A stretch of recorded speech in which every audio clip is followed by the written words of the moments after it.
Steve Austin is here to wrestle.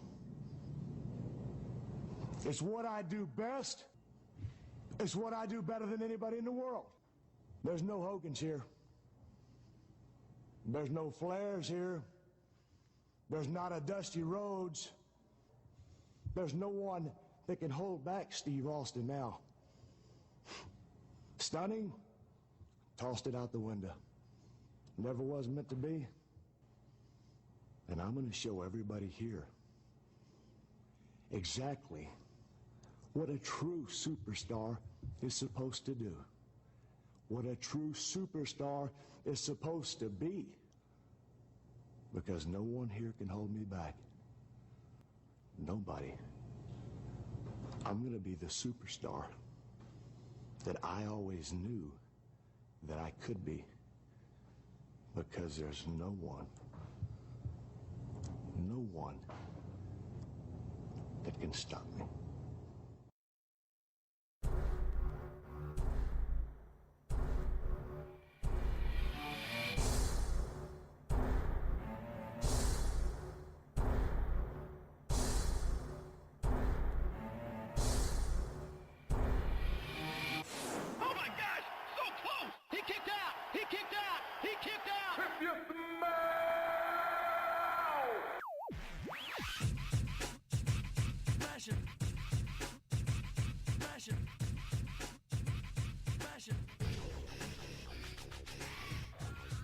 Welcome to the Full Nelson Press Podcast, episode 31. We are recording on 3/16. I am the creator of the FullNelsonPress.com. My name is Brandon Kirkpatrick. You can find me on Twitter at JohnnyJONNY_Tango. I'm here with the six-time WWE champion Stone Cold Steve Austin. You can find him on Twitter at MVP360. And of course, you can follow the Full Nelson Press on Twitter at TFNP. Pete, how you doing? Okay. First of all, I am not Stone Cold. Yes, you are. You realize you said I'm here with Stone Cold Steve Austin? Yes! That's me. That's you. Dude, you had too many Steve Weisers today, which makes sense because it is 3/16. Yeah, this is a good day. Yeah, I cracked open a Steve Weiser and I chugged it, and it hurt because I don't think I can do that anymore. So I switched to one glass of wine because there was a picture of Stone Cold going around the internet saying, when I'm classy, I drink wine. Or there's another meme where it's like, he's at the top and he's slamming beers and it's like Saturday night. And then right below it is a picture of him with his legs crossed at a patio set, drinking a glass of wine, and it says Sunday afternoon. That's hilarious. Yeah, that's good stuff. Hey, we got a lot to talk about. We do. So we're going to review WWE Road Block. Raw is Lana. Vince hates NXT. And WrestleMania 32 is looking to be the best WrestleMania of 2016. So you want to just jump right into a Road Block? Roadblock, cock block, yeah, I'm down. What a shitstorm. So we predicted nothing last week. Right? And nothing made sense. And I thought I had a Kurt card. I thought there was only going to be 4 matches. I thought it was only an hour-long episode. Where did Jericho come from? Yeah! Jericho was like in the middle of a rock band and he's just like, tell you what, baby! I'll be back! I have to go do a match against Jack Swagger! We're not even there yet. Don't spoil it for people. That's the opening! That isn't the opening. It opens with the tag team champions, New Day versus Sheamus and King Barrett. Oh, forgot. Yeah. I fast forward through that. Why? Well, one, King Barrett's checked out. Barrett checked out about 2 months ago. Yeah. He's the one that put his 2 weeks in and he's just like, you know what, mate? I'll go out there, I'll take a bump, but that's about it. Wins of change doesn't even hurt anybody anymore. I quit. Right? Meanwhile, like, Ryback is just writing down every move he uses, and he's just like, I cannot wait to use these. Just leave so I can get a new finisher. he's literally just following him down the aisle, just like looking through the locker rooms, like, have you guys seen Barrett yet? Is he gone yet? And he's like, I can't do Goldberg's jackhammer, so I'll take over Barrett's. Oh, what's his new schlick? Running towards the corner and doing the British Bulldog kind of move. Right. That Punk did as kind of a bash to him. Congratulations, man. No one cares. It seems like the only one in that feud is Ryback. Ryback's feuding with himself. All right, back to the Tag Team Championship match. The New Day comes out with this box of Bootios, and I legit wanted a box of Bootios. If that's real. It wasn't. It's kind of real. If WWE marketed that, it would sell. If you look it up, because I looked it up that night, it's you buy the T-shirt, and then you get it in the Booty-O's box as a limited edition, which is cool, but I really just want the cereal. I would eat the shit out of Booty-O's. I would put the Booty-O's next to my Doug Flutie Flakes from Buffalo, so I would have 2 boxes of cereal on my dresser at all times. How many people would say that? What color would the milk turn into? Oh, it's gotta be like a pinkish blue. Right? Like this weird kind of like Fruit Loops. If you think about it, Booty-O's, I don't know. Are they healthy? Yeah, I don't think so. It goes straight to your booty. So the match is what it is. There wasn't too much to this. Xavier Woods ends up distracting the ref, so that way they get the gold. And they were getting cheers. So is New Day officially face?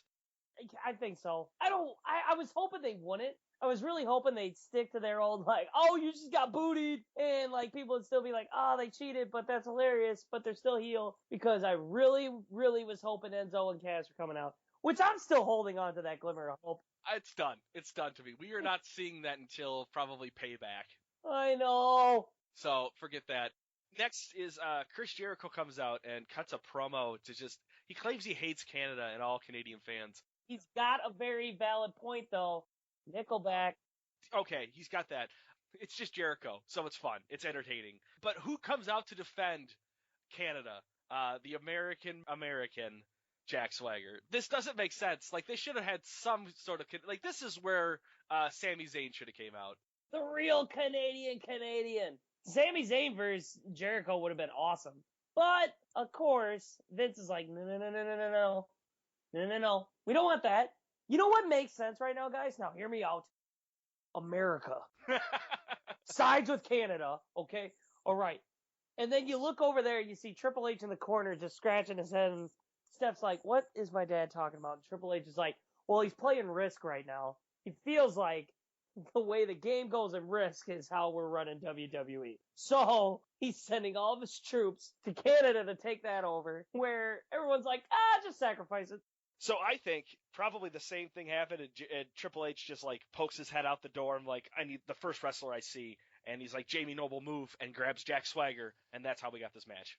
I rather would have seen Jamie Noble. I would have too. Poor Jamie Noble. So Jericho wins this. Moment of the match, it was at the end when Jericho rips down the sign from that little girl that said, get well, Brett, and tore it apart.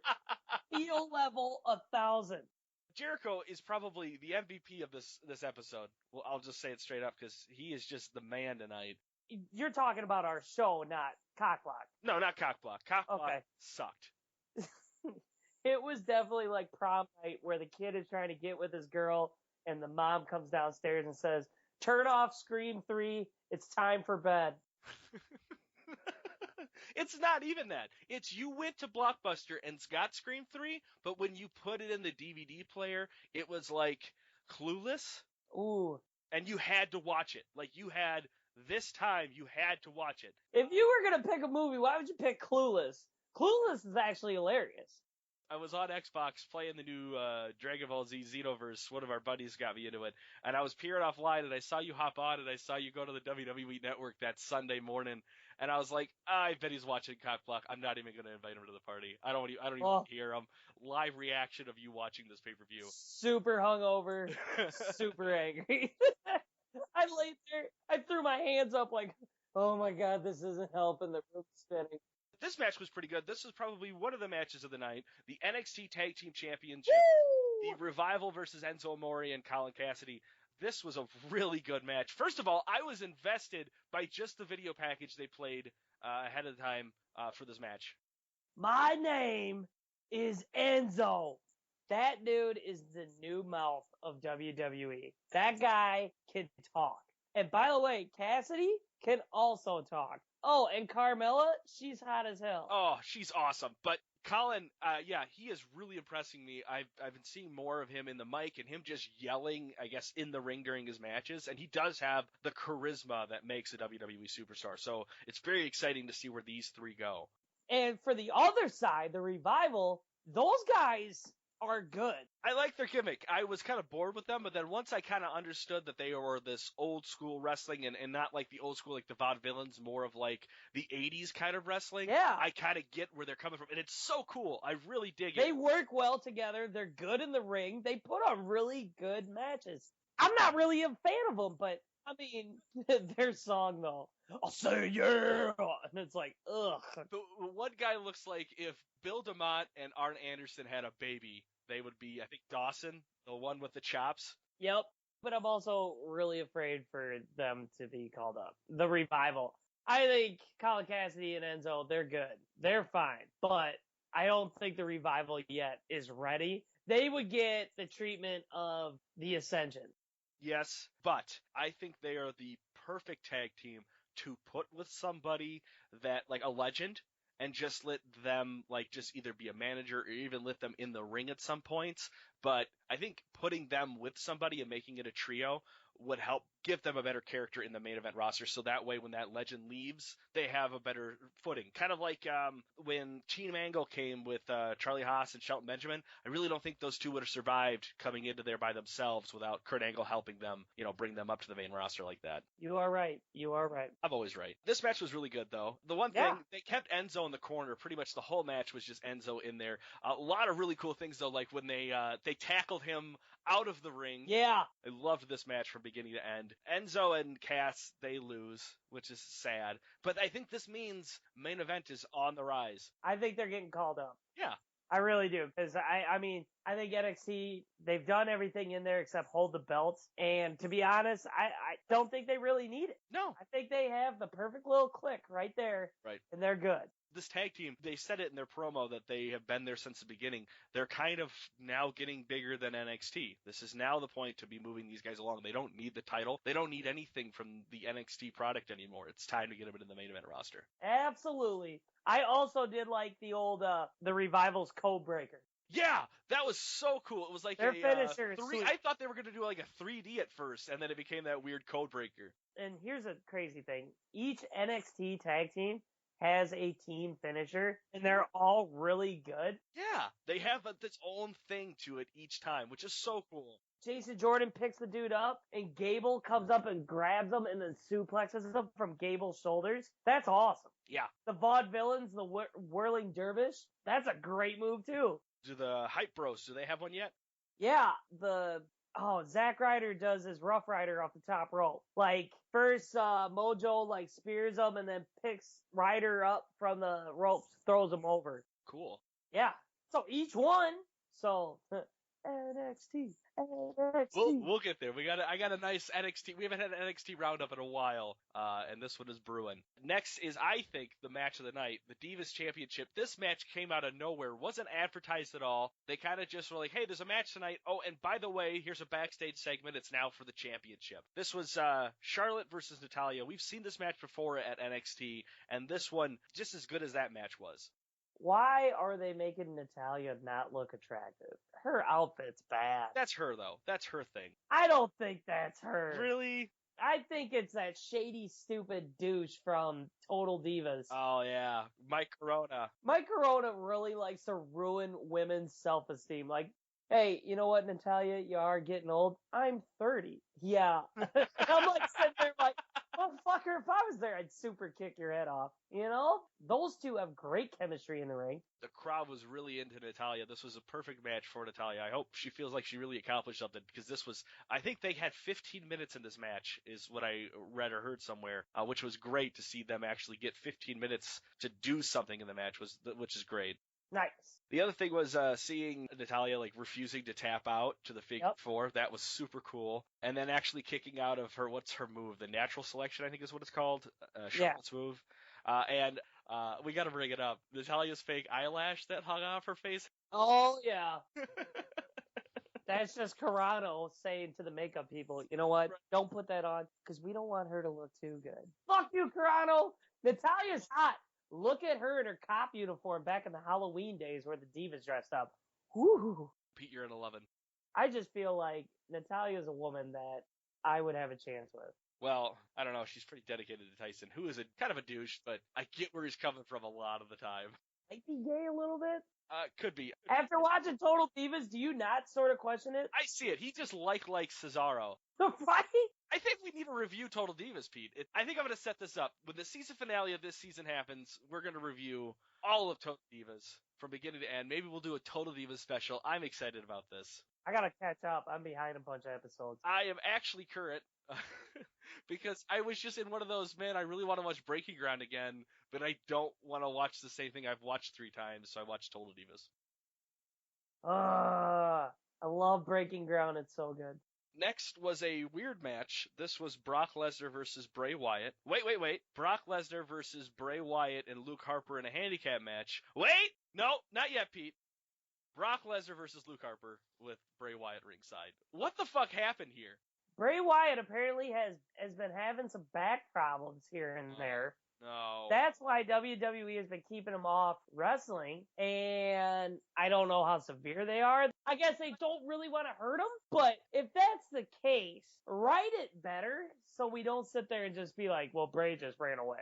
Do you just see this meeting? Just Bray walks in, Vince, listen, my back's really hurting. Sounds like you need a match with Brock Lesnar. I'm sorry, what? Yeah, that would be the last thing I want to do. Right? This, like, why even build this? Just put it against, 2 of the Wyatt family members or something, or just say it's Bray gets to pick who's taking on Brock Lesnar and have them all go in there or something. I don't know, but this was so stupid, and I guess it's a live show, so I can't expect too much, but when you kind of bill it as a special event, I kind of expect what you were advertising. But it was really special, because Brock Lesnar showed up. He did show up. And can we stop having Brock Lesnar come out without his pyros? It looks weird. Right? I mean, I get it. I know sometimes he doesn't have it. But I feel like Brock comes out and he does his little dance and he's just like, I hope my pyros go. I hope my pyros go. Picks his arms up, slams them down. He's just like, damn it! It's not him yelling, ah! It's him just going, God, just pop him! I just look stupid now. I just took my hands and threw them down for no reason. And the weird thing is I bet before he goes out there, they're like, now remember, Brock, no pyros this time. Yeah, whatever, fool. They're always pyros. And he just walks out and does it anyways. That could be it too. I can see Brock being like, oh, what are you going to do? Not give me my pyros? I will kill you. And the guy's sitting there shaking with his 2 hands. He's holding this thing like, and he looks at Vince and staring at him too, like, don't you dare. He looks at Brock and Brock's like, do it. And he's like, I quit. He just puts his hands over his mouth so it's away from Vince and just is yelling, boom, boom, crackle, crackle. He just decides to quit. He's like, I leave. I'm out. All right, goodbye. All right, so this match, surprise, Brock Lesnar wins. This was just stupid. It was a waste of time. It was absolutely a waste of time. Next, though, Sami Zayn versus Stardust. This was kind of cool. Loved it. Yeah. You know why? Because I've always been a fan of Cody Rhodes. Yes. And they finally let him work in a ring with Sami Zayn, who I also like watching. Am I wrong? I get actually scared when I see Sami Zayn come out flailing his arms around. Yeah, because that's how he threw his shoulder out. Exactly. So, every time he comes out and does it, I'm like, ooh, stop. I don't want to turn this into a Daniel Bryan because of your back and your shoulders. Please stop. Sam, don't. Yeah, don't do it, Sam. Hashtag Sam don't. Every time he comes to the ring, hashtag that. Sam, don't. Sam don't. Sam, don't. Everyone else is falling apart. We don't need you getting hurt for just raising your arm up. Loved it, though. They finally let Cody Rhodes work, which I liked. I think I saw more Cody Rhodes tonight than I did Stardust, which was really cool. Yeah. I don't know, man. He's letting his hair kind of grow out. All of his paint was gone, which is kind of weird because it was all over Sami Zayn, and it just reminded me of a weird Seth Rogen bit. He really, really needs someone to break his nose again or fake a nose injury. Don't put that on somebody. Go back to the grotesque.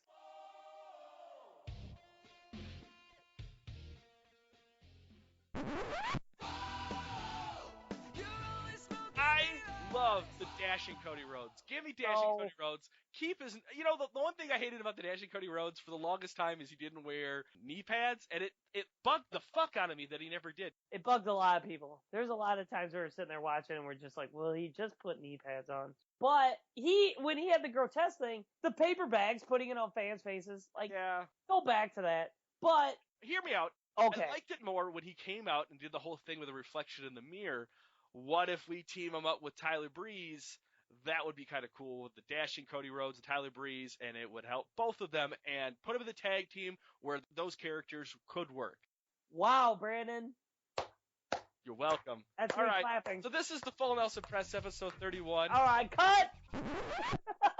So Sami Zayn wins this one. He nails a hard big boot on Stardust. Stardust sells it. The haluva kick. That's what it is. The Hadouken. No, haluva. I don't care. Stop street fightering. Sam, don't. Hashtag. Our main event of the evening is for the WWE World Heavyweight Championship, Triple H versus Dean Ambrose. Awesome. You liked it? I liked it. Oh. I actually will sit there and tell you I like that match.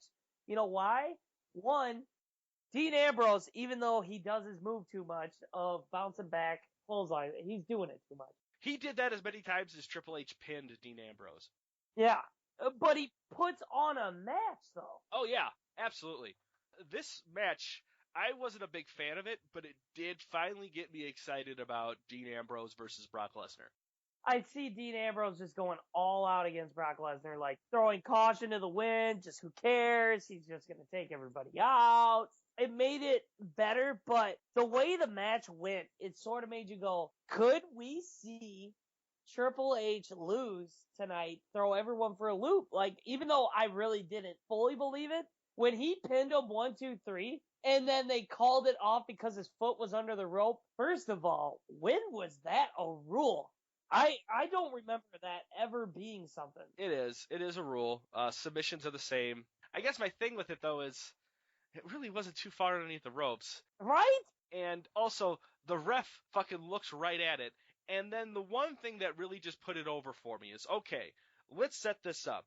Dean Ambrose pins Triple H. His leg is under it. The ref goes for the 2 count, almost hits 3, just barely realizes, has to turn his face and look at it and see that his feet are underneath the ropes. 30 seconds later, Triple H rolls up Dean Ambrose, both feet on the ropes. The ref is so close, his ass is almost touching the front of Triple H's knee, which is on the ropes, and doesn't see it. Come on, guys. Dude, what are the refs supposed to do? See everything?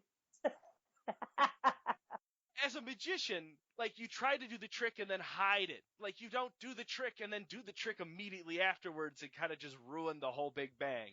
I would have been okay with it if that roll-up didn't happen 30 seconds later. But overall, the match was good. No, I liked it. Ambrose locks in the figure 4 lock on Triple H. That was amazing. But then Ambrose then locks up the sharpshooter, and I thought the crowd was going to explode. I think people were going to come over the barriers when he did that. It was so crazy. It was a good match. It was a good match, and it shows me that Triple H, even though being a part-timer, puts in work. And we see a little bit more of that later. We're getting pretty close to that. But the winner here, obviously, is Triple H. Yourself this on. Wow, wow, wow. Oh, he hit me with that Triple H. What if he brought that song back? Oh, my God. That would be fucking amazing. I hope he comes out to that when he's in the Hall of Fame. But could you imagine, like, Reigns, you were going to get someone you never wanted, and then all of a sudden it's just like... 1, 2, is this on? Yo, Jimmy hit me with that Triple H. What? Right? You know what would be even better is, like, he came out with some, like, big, broad, like, model, and everyone's like, is that China? No. China's doing porn now. She's doing poorly as well. It's poorly porn. It's poorly porn. That's her thing. That good for China. All right, I'm gonna come clean. I watched it. You watched all of it? No, I couldn't. It was horrendous. I think I just watched the trailer. It was kind of like, how can I describe it? Don't do it. A wildebeest. No. Hold on. No. It was like a wildebeest getting slammed by like a walrus. Who's the new one? Is it Sunny? She just came out with a porn? Oh, yeah. It was weird because they're like, here's a trailer, and I'm like, all right, fine. Well, I gotta watch. Yeah, so the trailer, very graphic. They just get right to the point right away. I was like, oh, that's enough. I see enough. Yeah, it definitely was like, nope. Sonny, I am good. You know what? The network is enough. I don't need this. Too hot for TV, that's where I'm going. The Jerry Springer one? What do you want to grade this show, Pete? I will actually grade it a C+. A C+? Wow. Pete, you're going to outrank me. I went with a C. I went C plus because the Ambrose Triple H match was good, Sami Zayn was good, Cody Rhodes was good, and Enzo and the Revival were great. Yeah. Okay. All right. I think you turned me. I think I'm gonna go with a C plus with you. All right, cool. Before we start into Raw, have you seen the trailer to the new Kevin Hart Rock movie? Where The Rock is really fat. Wasn't it in the trailer of Deadpool? It might have been. I think so. Maybe not in the one I went to, because the one I would have remembered that trailer, but there was a new one that just came out today. Props for The Rock going seriously from wrestling to acting and actually pulling it off. I like him more in Hollywood than I do in the ring. Oh, yeah, I don't think he needs to come back to wrestling. No, and I'm not even excited about him coming back to WrestleMania, but, I mean, that's just because The Rock. I don't like The Rock. I like Dwayne Johnson. Yeah, Ballers is a great show on HBO. You should watch it. I will. I haven't gotten to yet. It's a good show. Or watching American Horror Story. Have not seen a wrestler yet. American Horror Story starring Sonny and China. Don't do this to me. Don't make this into a thing where every time I watch it, that's what I have to think of. I don't think about it. Ugh, I just threw up. So the New Day opens up Raw. So this means the New Day has opened up Roadblock and Raw. Good for the New Day. Seems like they're really putting stock into these guys. More Bootios, and then the League of Nations comes out and turns this into a match. This is now Rusev and Alberto Del Rio are now going for the titles. They are taking on Big E, and instead of Kofi Kingston, we finally get Xavier Woods. I think Kofi was maybe injured or something, but awesome to see Xavier Woods wrestling in this match. Yeah, it was about time. About time Xavier Woods does more than just play his trombone. Which he still did. I had to think for a second. Why? You couldn't think of what it was. Yeah. I was like, is that a tuba? Flute? I want to say flute. Yeah, Xavier Woods is not bad in the ring. Like, he was good in NXT, but he's a better mouthpiece. He can get in there and throw balls here and there, but I'd rather see him on the side just running his mouth. True, but Woods then does get the tights on Rusev for the 3 count, so Woods does get the victory on this, which was cool. I have a soft spot for Xavier Woods. I think he's just a cool guy. I like watching his YouTube show, and he just seems like he has an awesome look on life, which is cool. New Day wins, but doesn't matter because the League of Nations just for some reason then just continue to beat down the New Day. This was kind of sad because we have not really seen this at all like this before, other than like the Usos just kind of getting a one-up on them and then they leaving. This was the first time we actually got to see a New Day beatdown like this. Yeah, about time. About time. I'm just saying, it was boring. It's been getting boring. Yeah. I like the New Day, but what are they? Are they face? Are they heel? We can't figure it quite out. You sound a little booty hurt. I was definitely booty hurt. More the match went on, my booty hurt. That doesn't sound right. No. God, get your head out of the gutter. Next, we are moving on to Dean Ambrose coming out. He talks about his failures at Roadblock, but doesn't matter because Lesnar and Paul Heyman show up. With no pyros again. The pyro guy left again. Yeah. The pyro guy was just like, you know what? I can't deal with this. Honestly, he just showed up and they're like, we haven't found a new guy. That guy's still AWOL. You know what, guys? If he wants the pyros, just give him the pyros. I can't do it. Vince said he'd fire me. I'm out. This is only $9.99 for this network. I feel like the guy's name is Charlie. Charlie had a rough night tonight. No, he did. He definitely did. So this just goes on. They just this ends up with Heyman just asking Dean to stop provoking Lesnar until Mania. It doesn't really go much further than that. Next we have Ryback versus the Lucha Ninjas. These were some cool outfits, man. The Lucha Dragons were all decked out. So decked out that fucking Kalisto dropped his title in the middle of his fucking entrance, the idiot. Right? Yeah, they had a good look. And then Sakara gets out there, Botchmania. Yeah, this was just... all right, okay. It happened. Yeah. Now, here's the part where you realize that this is why Ryback will never be a main event player. Oh, shut up. When he grabs the mic... and looks at it like an ice cream cone. I'll tell you this, Kalisto. Blech. He does this stretching of his mouth. I hate when he does that shit. I am the big guy, and the big guy always beats little guys, and you're little, so give me your title, nerd. I was waiting for someone to just drop in that meme of nerd. Yeah, this whole thing with these two, I guess now it's Ryback versus Kalisto probably at WrestleMania. Size matters. That's the big thing about this. It doesn't matter. I'm rooting for Kalisto, though. I don't know. I don't know.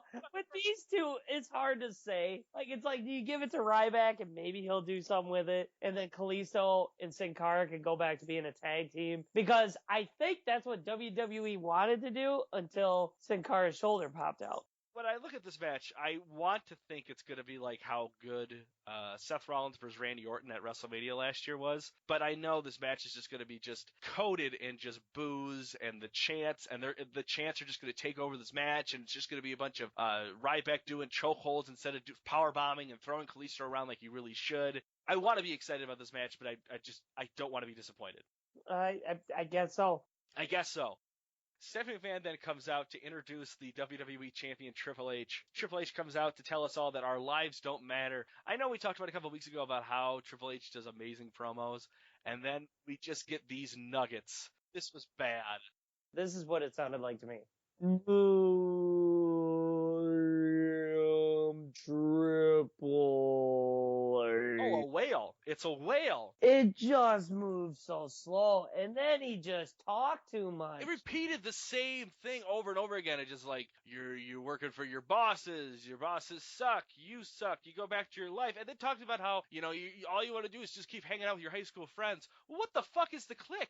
Triple H, by the way, my life sucks because you won't hire me there, dickhead. Yeah, have you applied again? I've applied countless times. Now, really, I hope he doesn't listen to the podcast, Maybe. Jesus, Triple H, give me a chance to write one story out. I will make them stars. Yeah, give me 2 wrestlers, 3 weeks, and I will let you book their match at whatever that pay-per-view is. I think that's fair. Yeah, moving on. Dolph Ziggler comes out to interrupt Triple H, comes out in this nice suit. I was almost like, heel turn?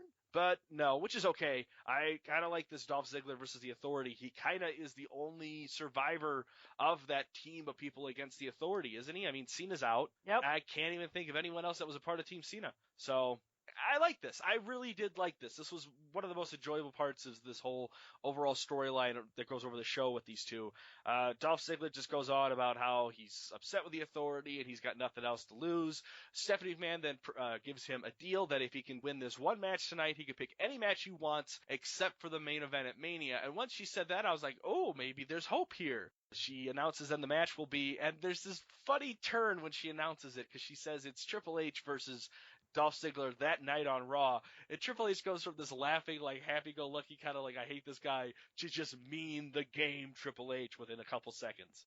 Well, word on the street is that Ziggler got like a new contract, and one of his things is he wants a singles match at Mania. Okay. So I looked at it like maybe Triple H sees a lot of respect in Dolph Ziggler, and he's like, I just want to wrestle him one-on-one. And gave him a straight-up one-on-one match on Monday Night Raw. I heard from the Wrestling Observer that they were kind of putting this up as Triple H's last match, his hurrah match for Raw. And he had the decision to choose who he wanted to choose to be his last opponent, and he chose Dolph Ziggler because of how much he respects Dolph Ziggler. Attaboy, Ziggler. And that just proves how much Triple H overall, I think, cares for the company. There's so much bullshit going on that you know that at least Triple H seems like his heart is in the right place. Yeah, for sure. Like I said, Triple H has the idea. It's Triple H is not bad. It's Vince. Yes. We just have to wait and see what happens with this. And maybe we'll see more of it after Mania. There could be, I feel like there's something happening in the company that's about to boil over, but we'll see. They announced that it's going to be Dolph Ziggler versus Triple H later that night on Raw. We move on to our next match, which is Sami Zayn versus The Miz. This then has Owens ringside, which is so cool. He just destroys the entire commentating group because there are just 3 fools out there that don't know how to use a mic. The match was good. This is pretty much just showing off all the different things Zayn can do while Miz just stood in the ring the whole time. What frustrates me the most about this is just like poor planning by WWE. You have Dolph lose the previous Raw to The Miz, who then just loses to Sami Zayn the following night. Why didn't you just give that W to Dolph that last week? Give him a little bit more stock for this upcoming Raw. It just feels like it's just poor writing and poor planning. Yes. They're just sort of like, you know what? We'll just have people lose whenever, and then we'll figure it out. Like, that's the way I'm looking at it. Moving on to the next match, Sami Zayn wins, obviously, and I don't think really anything happens with Kevin Owens either. I mean, I think they just I think Kevin Owens tries to distract him and make him lose, but it doesn't happen. Next match is Brie Bella and Alicia Fox versus Team Bad. Yep.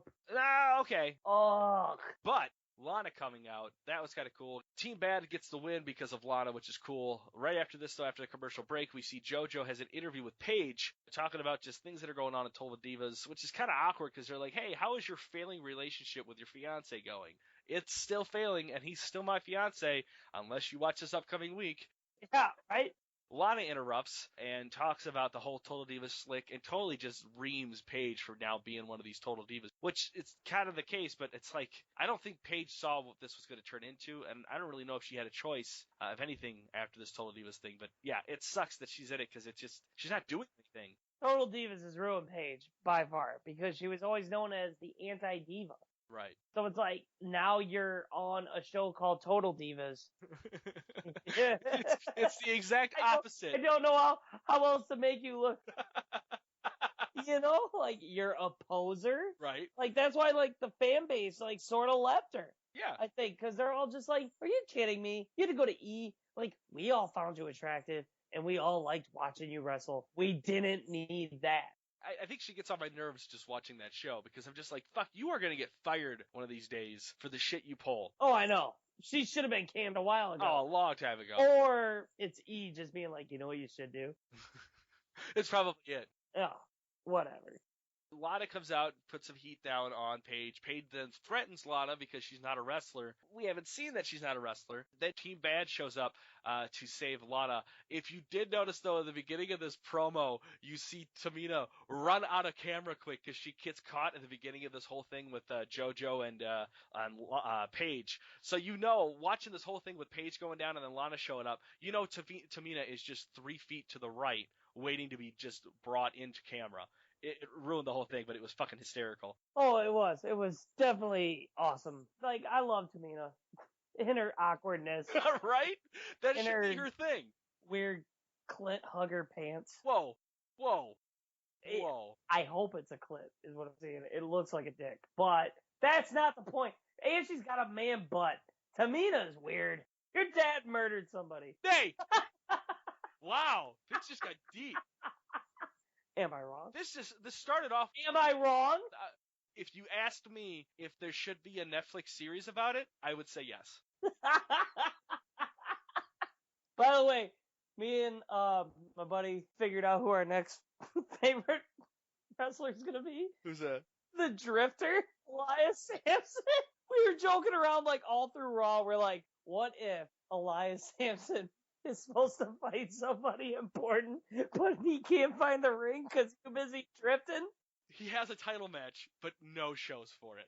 Yeah. Where's Elias? And he's like, I'm drifting. You were supposed to be here 2 hours ago. So he's Damian Sandow's brother.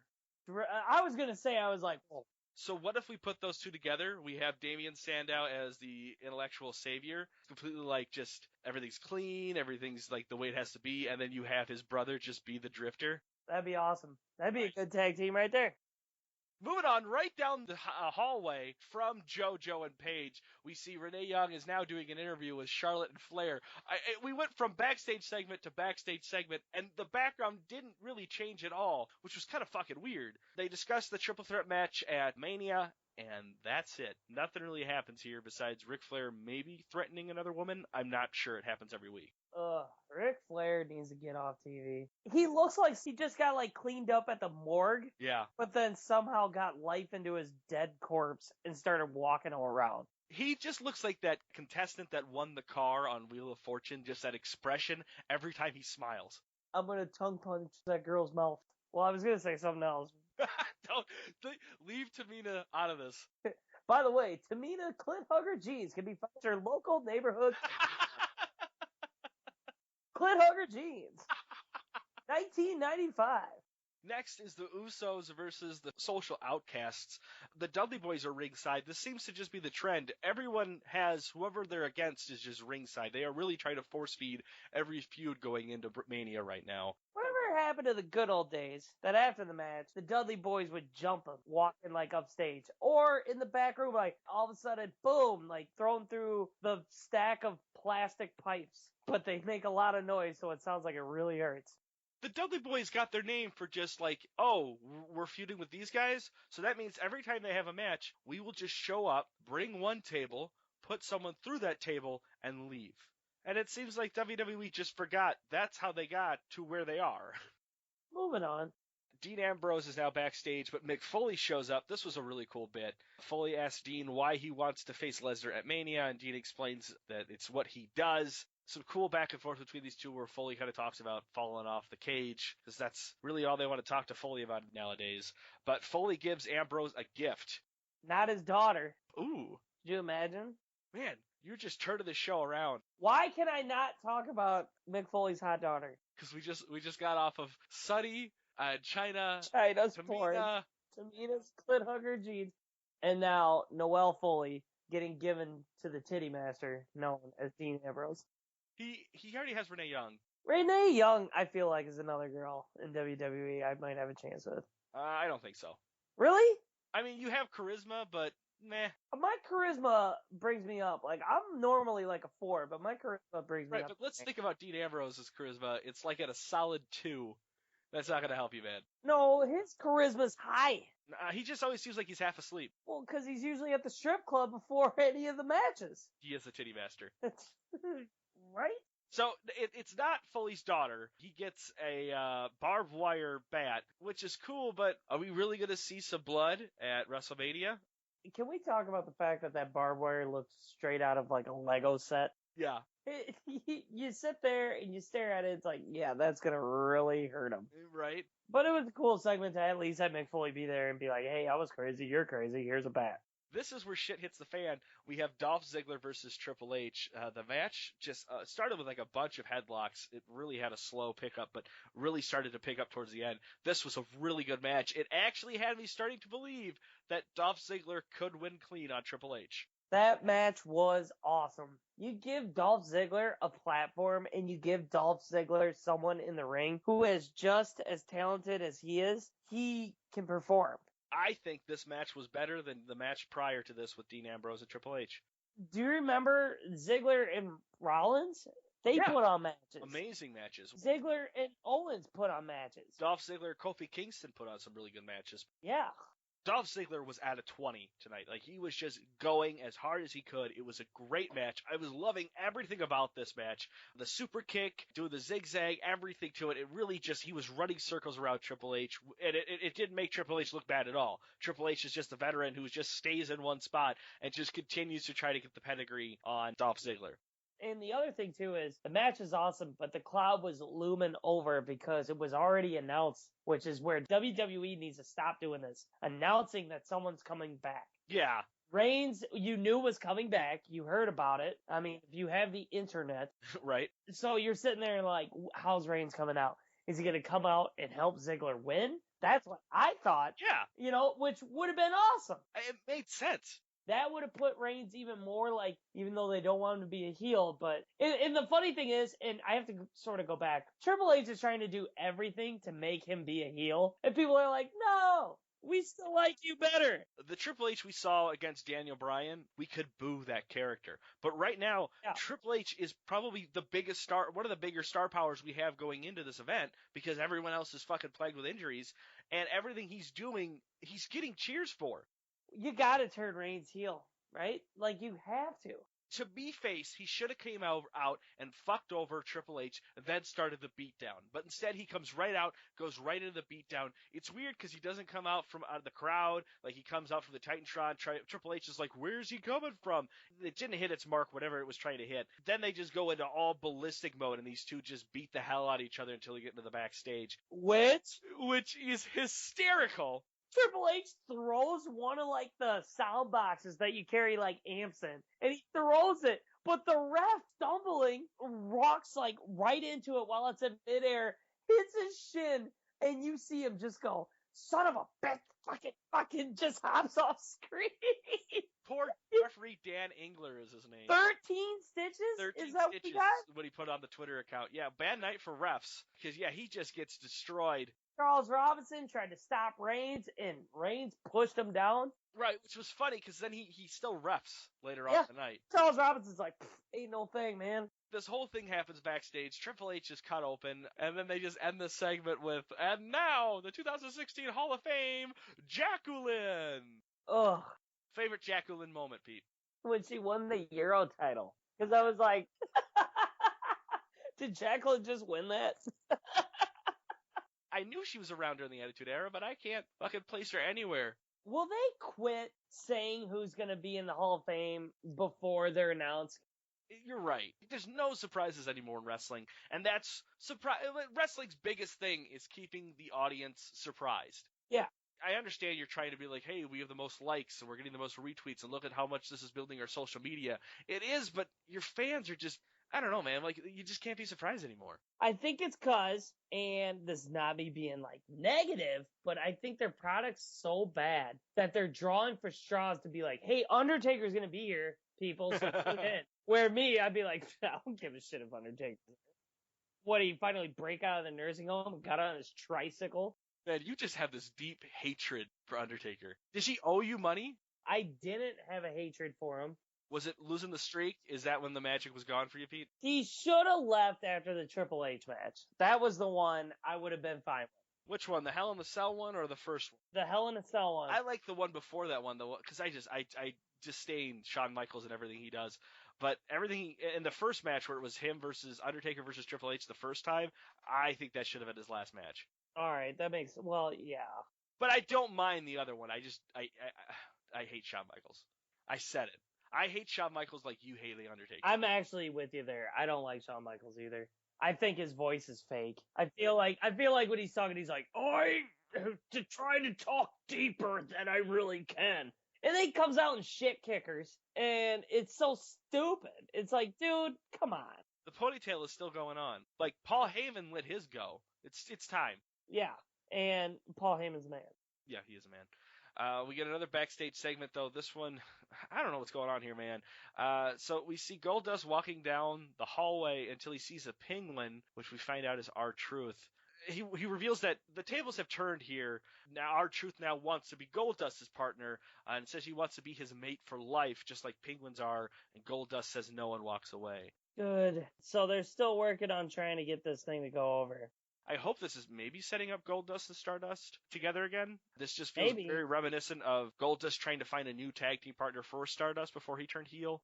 It might. You never know with this company lately. Perfect explanation to almost the end of every promo. It's just like, you never know. It could be better. Jericho comes out and cuts a promo and asks AJ Styles who his daddy is. It just goes over this, keeps getting some more heat, and then Neville comes out. This was the highlight of the night. Neville, what does he do? He slides underneath Chris Jericho, and I think his left leg, it looked like his shoe, like the rubber on his boot or whatever, just didn't slide. It hooked wrong, and it just twisted his leg. The funny thing is, the mother trucker still does a kick with that leg. Do you notice that? Yeah. So he still was like, I'll try it. He did a flip and landed that. I thought, Neville put on enough work to be like, dude, I give you props. That sucks. I was bummed. Then you see Jericho look over. Are you okay? Are you okay? And he's like, I'm gonna roll him up. He rolls him up. And Charles Robinson, which by the way, who has already been decked today, doesn't 2 count? He's like, no, not on my watch. He's good. This match has another 5 more minutes, guys. No, he is good. No. Neville's leg is broken. He's hurt.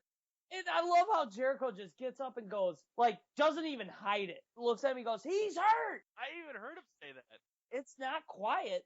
And hits him. And the freaking announce team, which, by the way. No idea what's going on. Oh, you know what? Jericho has just become this guy. And it's like, no, you idiot. Really? Do you realize what happened? You guys didn't even watch the match, I don't think. Jericho wins with the DQ after Charles Robinson yells motherfucker at him, which was comical. Jericho then cuts a promo. This was completely impromptu. He just decided to cut the promo to fill up time. And then WWE was just like, send AJ Styles out. So they send him out. He does his phenomenal forearm, I think is what they're calling it now. Oh, my God. Can they stop letting Michael Cole name? No, this one was our fault. AJ Styles asked the WWE Universe what he should call the phenomenal forearm. That's what he labeled it as, and we came back with phenomenal forearm. So this was our fault, Pete. All right, I'm sorry. You know what? Sorry, Michael Cole. Go back to being a coal miner. No, fuck off, Michael Cole. You don't give him that apology. He doesn't need that. Are you sure? Next, Vince comes out. This is the end of Raw here. He summons The Undertaker again.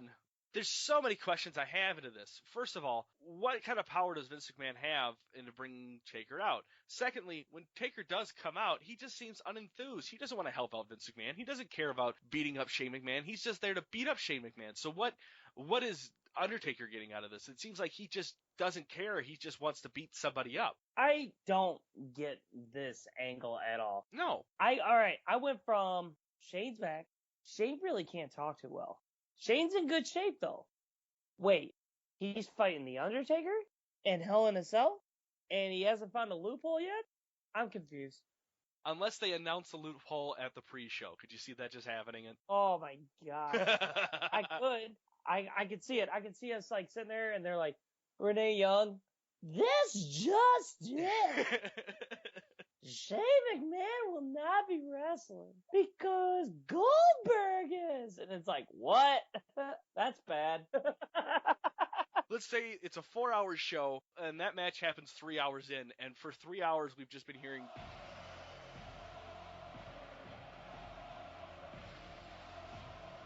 Oh, man. Go back to Raw, though. So Shane McMahon then comes out and calls Taker Vince's puppet. This infuriates Taker. Why, man? Like, you've been summoned twice. You do what Vince does. It's a known thing. You're Vince's puppet. Right? It's so pointless. And this is the only shtick that really, like, I know I've been very negative, folks. This one doesn't make sense to me at all. At all.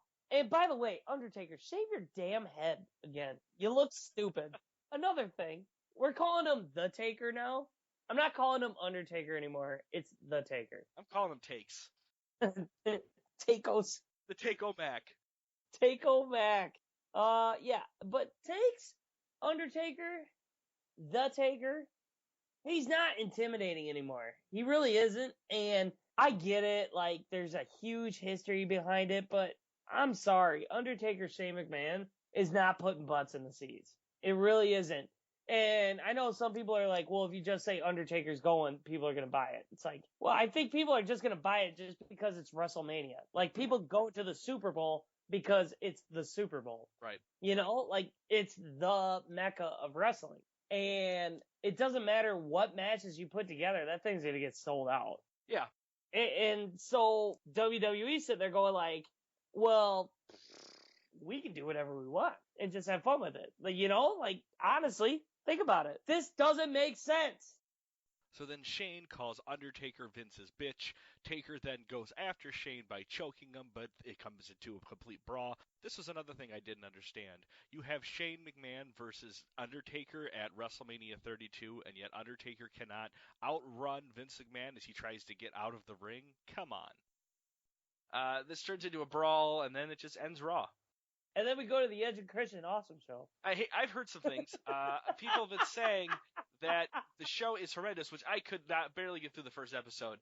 But they say if you get towards the end, things really turn around. So I'm gonna maybe try to give it a second chance. Maybe watch it backwards or something. There was one bit I saw. It was Christian sitting there looking at kids and holds up a sign of Gilbert. And he's like, I have to put over Gilbert. And the girl goes, that doesn't make sense. And he goes, I know, right? That made me laugh. And then I went and watched it. And I'm like, I hate this damn show. Oh, I guess the later episodes get better, so I'm going to try it out. What do you want to grade this week's Raw? Well, Ziggler and Triple H are great. Yeah. Refs getting hurt was awesome. Funny. Jericho turning was great on the ref. You know what? C+. All right, I would B, just because things were topical, it was fun, there were things that got me talking about Monday, so I'll give it a B. Let's do dud of the week, Pete. Ooh, refs. Refs. All of them.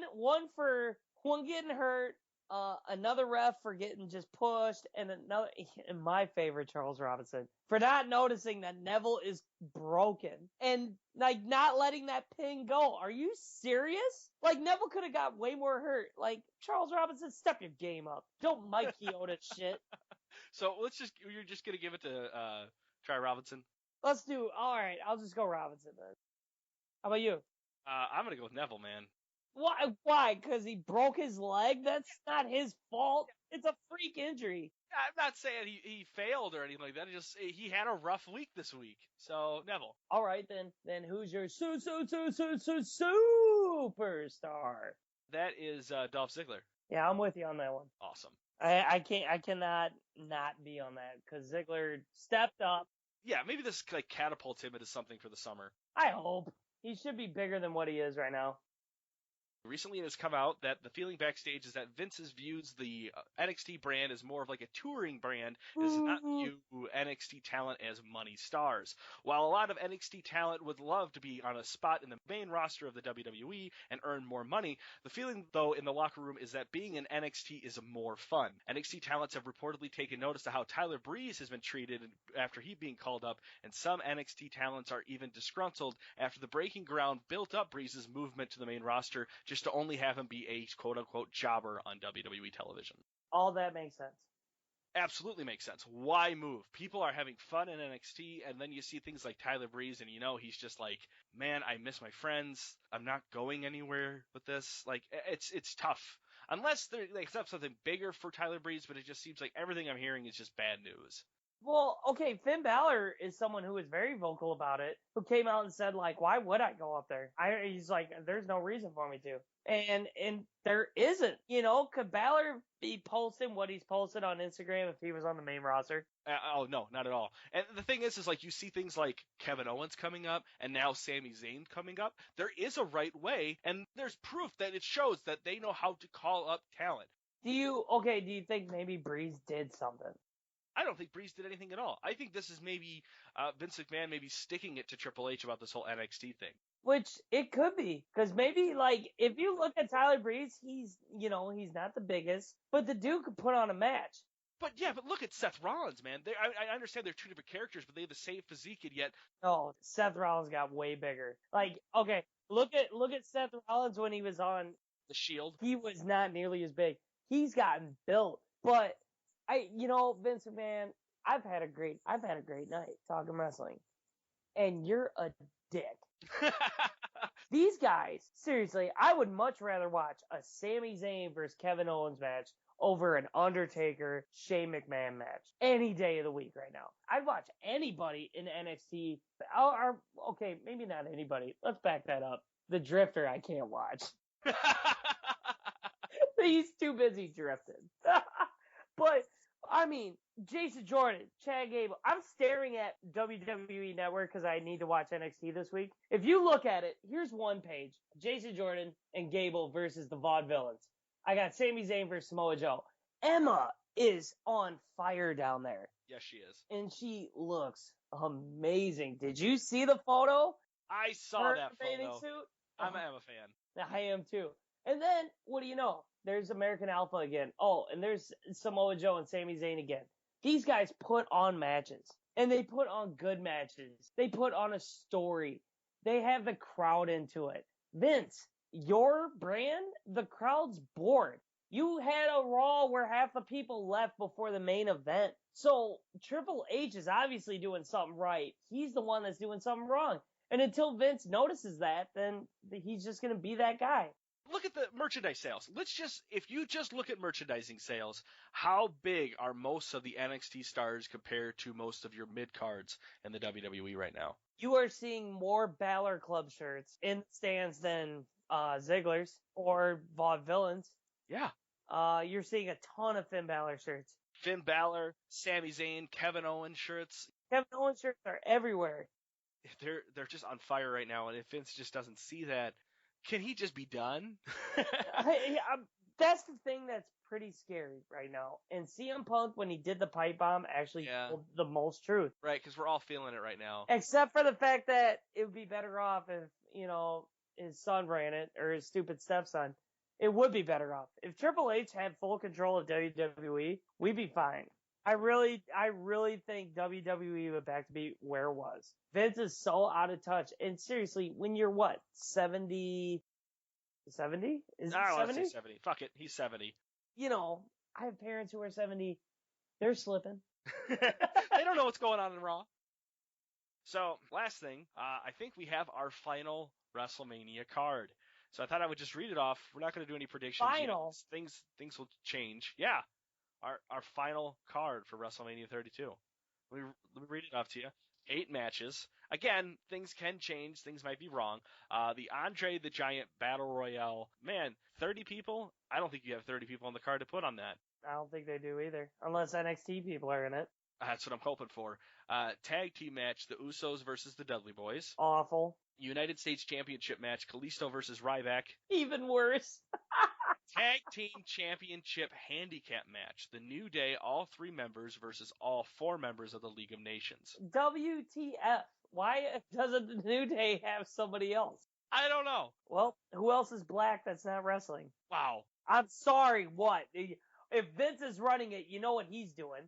Right, if only Titus O'Neil didn't grab my arm. If only. What about Darren Young? No, you know. God, Vince, you suck. Darren Young would be fine. You can add him to it. Perfect. He has the perfect chemistry for adding into that. That would be amazing. Another match for you. No holds barred street fight match. Brock Lesnar with Paul Heyman versus Dean Ambrose. Cool. WWE Divas Championship is a triple threat between Charlotte, Sasha Banks, and Becky Lynch. Awesome. Hell in a Cell match. Shane McMahon versus Takes. The Taker. The Take-O-Mac. And then our last match, the main event, WWE World Heavyweight Championship, Triple H versus Roman Reigns. So, Zayn and Owens hasn't been announced yet. Pre-show material right there, man. If that's pre-show, I'm not even going to finish watching. I will walk out and I will wait for Bleacher Report to give me highlights. But that's the show, man. Anything else you want to add? No, I'm about to watch NXT. Whatever. This is the Full Nelson Press podcast, episode 31. Sam, don't. If you listen to this on YouTube, don't forget to subscribe and like this video. If you're listening to this on iTunes, also subscribe and leave us a review. It does help out a lot. If Stitcher is your fancy, a thumbs up would also help. You can find the Full Nelson Press on Facebook, Wrestling Amino, Tumblr, and just search us on any social media site. You can also find the links to anything in all of our shows, including some comics that I do, I guess, at thefullnelsonpress.com. So, suck a butt. Yeah, bet.